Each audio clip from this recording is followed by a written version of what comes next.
So as far as I can tell, what you do is you specify your long-term ideal. Maybe you also specify a place you want to stay the hell away from so that you're terrified to fail as well as excited about succeeding, because that's also useful. You specify your goal. You do that in some sense as a unique individual. You want to specify goals that make you say, oh, if that could happen as a consequence of my efforts, it would clearly be worthwhile. Because the question always is, why do something? Because doing nothing is easy. You just sit there and you don't do anything. That's real easy. The question is, why would you ever do anything? And the answer to that has to be because you've determined by some means that it's worthwhile. And then the next question might be, well, where should you look for worthwhile things? And one would be, well, you could consult your own temperament. And the other would be, well, you kind of look at what it is that people accrue that's valuable across the lifespan. So you do a structural analysis of the subcomponents of human existence, and already did that. You need a family, you need friends. Like, you don't need to have all these things, but you better have most of them. Family, friends, career, educational goals, plans for, time outside of work, attention to your mental and physical health, etc. That's what life is about. And if you don't have any of those things, well, then all you've got left is misery and suffering. So that's a bad deal for you. So once you set up that goal structure, let's say, and that's really in many ways that's what you should be doing at universities. That's exactly what you should be doing, is trying to figure out who it is that you're trying to be, right? And you aim at that, and then you use everything you learn as a means of building that person that you want to be. And I really mean want to be. I don't mean should be, even those things are going to overlap. And it's important to distinguish between those, because that's partly, and this is back down to the micro routine analysis. So if I was saying, well, you're going to try to make yourself more industrious. Okay, number one, specify your damn goals, because how are you going to hit something if you don't know what it is? That isn't going to happen. And often people won't specify their goals too, because they don't like to specify conditions for failure. So if you keep yourself all vague and foggy, which is real easy, because that's just a matter of not doing as well, then you don't know when you fail. And people might say, well, I really don't want to know when I fail because that's painful. So I'll keep myself blind about when I fail. That's fine, except you'll fail all the time then. You just won't know it until you've failed so badly that you're done. And that can easily happen by the time you're 40.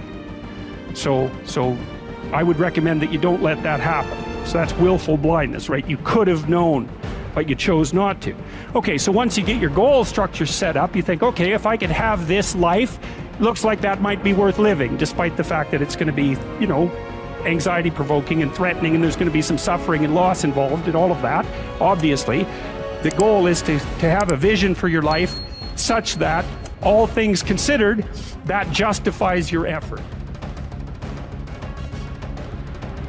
Adopt the mode of authentic being.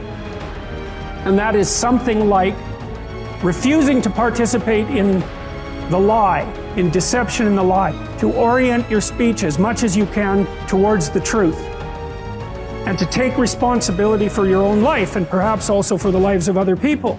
And there's something about that that's meaningful and responsible and noble, but also serves to mitigate the very suffering that produces, say, the nihilism or the flee into the arms of or the escape into the arms of totalitarians to begin with.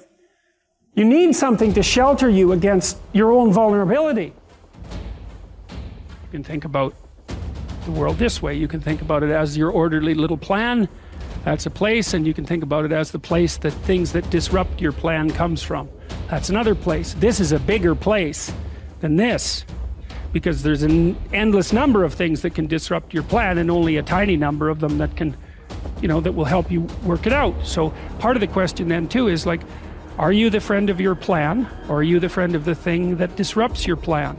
And I would say you should work to become the friend of the thing that disrupts your plan, because there's a lot of that.